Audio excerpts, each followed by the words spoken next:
Hey guys, it's Sarah. Welcome back to my channel. If you're new here, welcome to my YouTube channel. I'm so glad you're here. This is so fun. It's January 7th and I just thought we would have a little chat this morning. I have like a lot of thoughts going on, I feel like, about this channel, my New Year's goals, like my plans for 2025, and I just thought it'd be fun to just share about them a little bit, show you my mood boards, my like top goals, all that kind of jazz, and just some video ideas I've had. So let's get into it. Let's talk about some videos that are coming up for 2025. If there's anything you guys want me to be posting about, any suggestions, we have a lot of other videos saved up that I've filmed throughout the year that were more like general topic videos, so author business things like LLC, bank account, tax stuff that I did in the past year and have been thinking about. So I have that one for you guys. I also made one about what I think contributed to having over 1,000 of you lovely YouTube subscribers and just kind of sharing my YouTube journey a little bit. I know it's not writing related, but I am sharing everything on YouTube, and it took quite a few years for me to get to the 1,000 subscriber mark. So I just wanted to document that when that happened, and I kind of like filmed a whole like mini advice video for anyone who's thinking about posting their own videos, perhaps about your own writing or books or whatever you're posting about. But it's very hard in the beginning to get started and get new subscribers and get views, and it feels so like pointless at times because it feels like nobody's watching something, or you'll never reach a goal or build a community that you want to build. And for me, I really like creating videos and editing. I just got a new camera. Well, I got a new phone, and my phone has a wonderful camera now. So I'm very excited that my videos will hopefully be better video quality and audio quality because my phone was very old. So it's quite a step up for me, which is very exciting. I really like filming things and just like the art of it, even though I feel like mine aren't very exciting like visually, but I would like to get better at that. Anyways, I find all that stuff so interesting, and then I love businessy things like the YouTube analytics and just like the whole behind the scenes of YouTube. So when I first started my channel, I looked up and like watched so many people's videos about how to get more views, how to do this, how to like win on the YouTube algorithm, which I don't think I have really succeeded very much at, but I researched a lot of that stuff. So as someone who only has a little over 1,000 subscribers, I wanted to make my own video to just like share thoughts and advice and encouragement from someone who doesn't have like 1 million subscribers, because I feel like so many people who make those videos have so many subscribers and they're making a video like looking back when they're like nowhere near that goal. Sometimes it feels like the advice is like, I don't know, it doesn't always translate super well because they're just like so much farther ahead of you than you are. So anyways, I made a video about that. I have a lot of behind the scenes videos of my cover, of just a couple other processes. I know that a couple of you have asked me for videos specifically, and I have either filmed them and they're just like waiting to be edited and join the little publishing like timeline train. Like someone asked me about showing a little bit more about plotting a book in Scrivener, so that one is coming. And then I made one about how I create my characters, specifically because I have a psychology and like social work background, and I feel like I've just thought about my characters a little bit differently than perhaps someone else would, so I kind of made a fun video about that. But other than that, those are like the only videos I filmed. I think I have a lot of author writing routine videos I really want to do. I did this one with Sarah J. Maas and I really liked it, and I feel like it did well, and it was a lot of fun to film. I've researched Stephanie Garber. Her writing routine is available online to kind of like read about and learn about. I've also learned a bit about Lee Bardugo's writing routine and her writing advice from Shadow and Bone, Six of Crows, Ninth House, all those fun fantasy books. I have not finished the Outlander series, but I have watched a lot of videos recently about her talking about her approach to writing. I relate to kind of the researching aspect. She was a professor at a university, or I don't think she is anymore, but she was at one point. And so she would do a lot of really in detail research about about the time period, and I find that very fascinating because I have done that a bit with mine. My fantasy books are not historical fantasy necessarily, but they definitely are pretty grounded in like a historical time period that influences the world quite a bit. So my current work in progress, These Cursed Lands Between Us, is set in the Library of Alexandria, which is a real place. I decided to stick with a lot of the time period kind of vibes to it of when it was actually a real place with real people who studied there as a university and just different things like that. And I used a lot of the topography and like geography and stuff of that area, and also like inspired some of my like other kingdoms and stuff in the area off of countries that were nearby and a lot of their kind of like background. And I used a lot of their like folklore and just religion and just different things to kind of make my world feel more grounded in like real world building and not just like kind of a generic desert location in a fantasy book, because I feel like that happens a lot, that there's just not a lot of specifics. So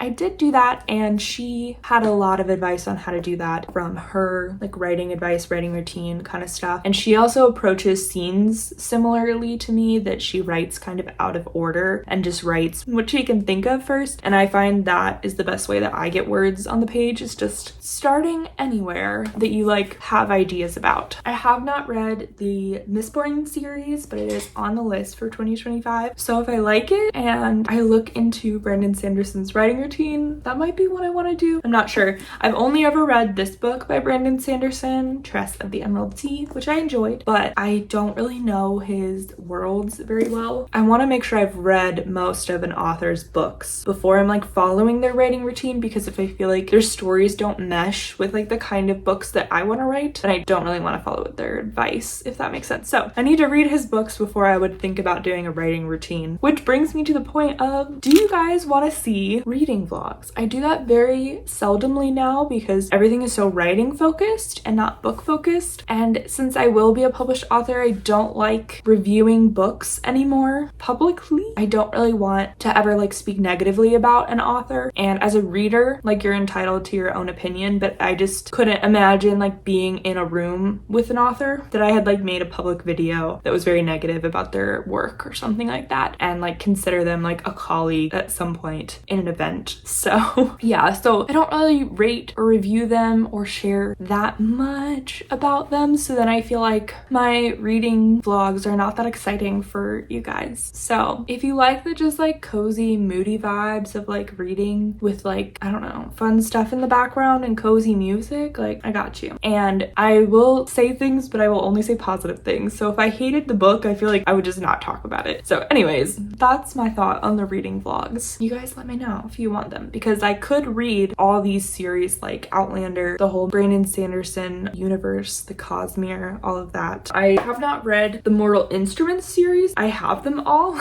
I found them at a yard sale thing for like 20 bucks, and so I just kind of got the whole series and I'm excited to read them, but I haven't. So there's a couple things I have like the whole series, but I haven't read the books, which I don't do very often. I absolutely love the Outlander TV show, which is why I've been slowly purchasing every single one.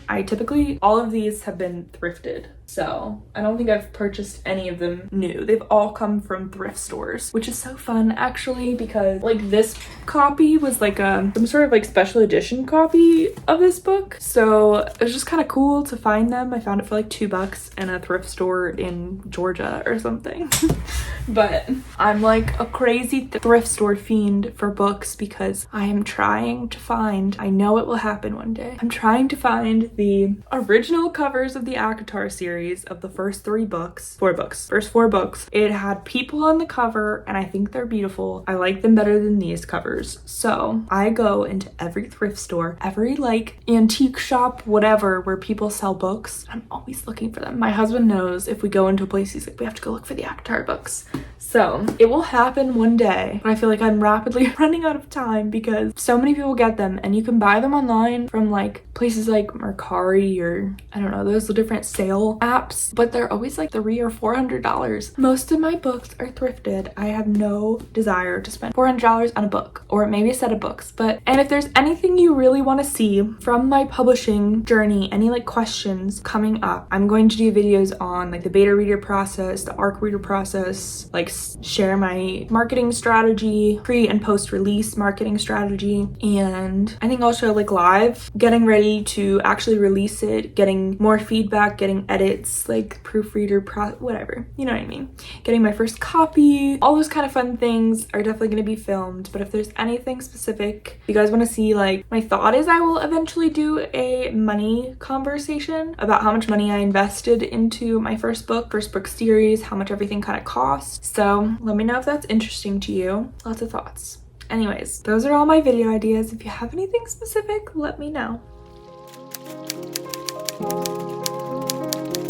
My word of the year for 2025 is joy. Do you guys have a word of the year? Share down below. I just have such lovely hopes for 2025. It just feels like so full of promise and I'm very excited. Joy is the word of the year, and I have lots of different ways that I am working on that. And one of them is I created a lot of different lists of things that I want to do throughout the year to kind of like infuse joy back into my life, especially with writing, and not letting writing become like a chore. Like you obviously have to have discipline and like keep working on stuff, but trying to kind of like gamify things a bit more, make things fun, and just like really go all out, like mood lighting, candles, music, the whole like shebang, to make sure that like it's enjoyable, because it is. So I think sometimes when I'm like stuck or really trying to like work on a deadline with stuff, I have to reach this number, then things are no longer fun. I don't know. So I have these little lists for 2025. This one is about making my life interesting, because when I like did self-reflection on 2024, my husband and I, our favorite time of the year always is when we travel. We always say, oh, we want to travel more, and we're so much happier when we travel. And then I started really thinking about it, and I'm like, we just do really interesting things when we travel.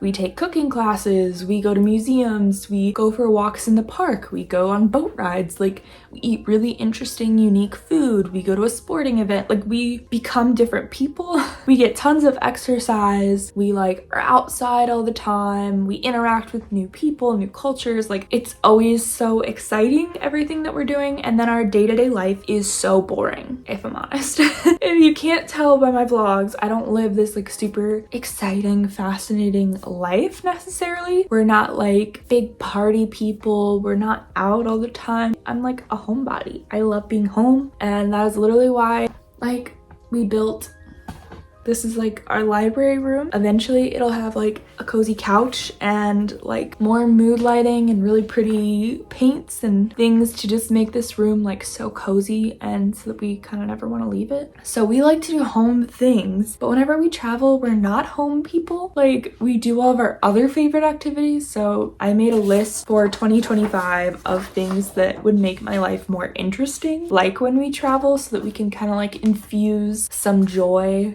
back into life. And some of them are like so simple, like we don't have to do these all the time, but if we did all of these like for the whole year, I would feel like much more excited about life, and just so much more interesting, like volunteering, going to a live sporting event, going on some sort of tour. Like we love going on tours when we go other places, like food tours, museum tours, but we don't ever do that like more locally. Just talking about even like going like a couple hours away and then taking a tour, going to like zoos or aquariums. We saw like we can get a pass for like $50 for the year and go to the zoo or the aquarium or whatever, like as much as we want. And then I have one whole list about new hobbies to try, which I'm very excited about. But the coolest one that I'm so excited about is for Christmas I asked for a bookbinding kit, and I love fan fiction. I read fan fiction pretty much every day because I like listening to fan fiction audiobooks at night before I go to bed, like ones that I've already read. So my sister-in-law got me this really cute little bookbinding kit and it's got all the like tools in it that I need for learning to bookbind. But this is like a huge new hobby to pick. So yesterday I went through and saved all the fan fictions that I might want. I'm going to be working on printing them out and doing this whole thing and then binding them together for myself. So this is like a new hobby that will be happening. So maybe if you're interested, I can show you guys that, because going through like all my favorite fan fictions is just, oh, they're so good. I'm always like looking for more, you know? I gotta like break into some new ships and genres and stuff. I don't know, those are some of my little things I've got going on for the year. I made so many fun mood boards for the year. I don't know if you guys like mood boards, but I'm gonna show you mine. Okay, this is one of them, and they are on my background of my computer. So biggest one, obviously you can see, is just like authors. Lots of different authors: Lee Bardugo, Sarah J. Maas, and then I think I have Olivia Blake right there, and oh, here we go. Here's the other one. And then I have Alex Astor and a couple other people, but they were the ones I could find on Pinterest that had like cute photos. Lots of travel. This year, the goal is to like bring my like girly self back. I feel like it's been happening internally, but I really want to bring it back like physically. Like I want to feel really like cute. Let's go to Pinterest. Ooh, that's really cute. Like I want to feel kind of cute and girly this year. I feel like sometimes I feel old, and I know it's my fault because like I don't do stuff, you know? Like I just want to feel like cozy, girly, really just like, yeah, finding my style. This is like a whole thing I want to do. I want to feel fun and young and pretty and just like so many things that I feel like I've lost from being home and like working from home. Just like some of this stuff is very health oriented, but it's health oriented in like a very peaceful way. This is all my like joy stuff. I just want to feel more relaxed. In 2024, I was incredibly stressed with some mental health and like physical health problems. Yeah, I want these vibes for me. I want bows and like soft sheets. I don't know how to describe that. I want like flowers and picking fruit. I don't know why, but that is where I'm feeling like my life needs to go. I need to get in this like zen, relaxed kind of state and not in the like chaos that I was in. I want to be continuing to read a lot. I kept picturing all these like reading outside ones, which I really almost never read outside anymore. I feel like I used to in our backyard, but our backyard got kind of gross with some like flooding that happened this year, and now we don't have that. So I probably need to like go to the beach or something and read. My problem is I don't really like bugs. I don't know if anybody can relate to that, and I do not like experiencing bugs when I am reading. This is the year that I am publishing a book. Being an author is like going to absorb my entire personality this year. It is my top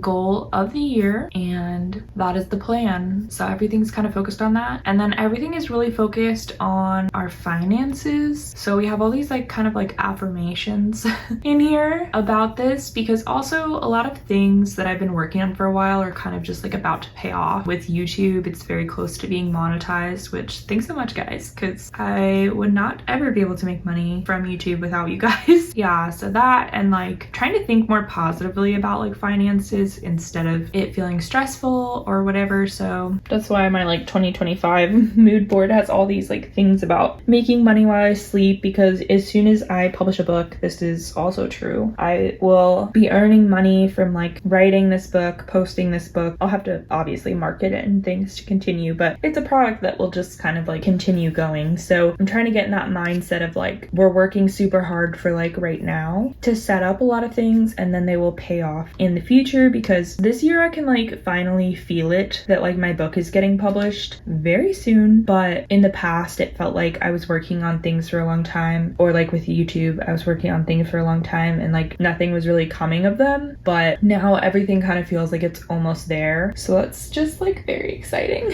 And then my last like little fun thing is these travel vibes. As I said earlier, my husband and I like are obsessed with traveling. If we could just travel full time, dream. obviously that's like so many people's dream, but I love going new places. We are not sure where we're going this year. Like in the past, we've had an idea of a trip, but this year we're going on like some family and friend trips that are in the US, and we just haven't really decided if we're able to swing another option. We've thought about like Costa Rica this year because it's actually very close to where we live. There's a lot of good deals with our credit card points and stuff, so we could stay for very, very cheap. But I think it all just kind of depends on if we can swing the time. So we'll see. So this might be us. That would be so lovely, reading on a beach somewhere in Costa Rica, but I don't know. I just really feel like you have to put stuff out there if you want it to happen. And traveling is something I want to happen more and more. It doesn't happen unless you plan for it and think about it. And like my husband last year just kept saying, oh, I would love to go to Scotland again, but there's no way we could do it. And he kept saying that, and I'm like, that is not true. So I like learned all that credit card points, and then we found this like beautiful place that we were able to stay at all for free on credit card points in Scotland. And we just had to buy the plane tickets, which I don't know if I've shared this before, but our flight was delayed like multiple days, and they ended up reimbursing us for our entire plane tickets. So our plane tickets and our hotels were all free. We definitely spent money. I mean, we spent money on food and activities, and if you believe it, I really feel like it can happen. That's why I have like a whole board about this travel, even though we're like, it's January and we're like, I don't know if we could go anywhere, but I just feel like you just never know. You shouldn't close the door to any new and exciting things that might happen. You just never know. So I'm just putting it out in the world that trips will happen. My book will happen. My book I know will happen because I'm working on it literally every day. So we're getting there. There are so many fun books that I want to write after this one. They're too tempting. They're like the sparkly little projects over here. It is so tempting, and I just need to just publish this one so that it now feels like, because I've been working on it for so long, I just want to get it out of the way. But I know you guys will like it. I'm hoping you will like it. So it's like I need to cool my jets a little bit, because I'm already on to the next book series because I've already outlined and written a lot of this series. So the next one sounds way more exciting to me because I like haven't discovered it yet and like written in that world, but we're gonna get there. Anyways, this was like a little chatty New Year's goals and vibes and plans for this channel. So let me know in the comments if you have any thoughts for videos, anything you'd love to see. Let me know in the comments if you have any really cool publishing goals, writing goals, any kind of goals. I just shared all these travel and like health and life goals, so share any of your goals with me. I am wishing you the best on your goals, and I'm sure they will happen for all of us. That's what I'm hoping. So anyways, well, thanks so much for watching, and I'll see ya in my next video very soon.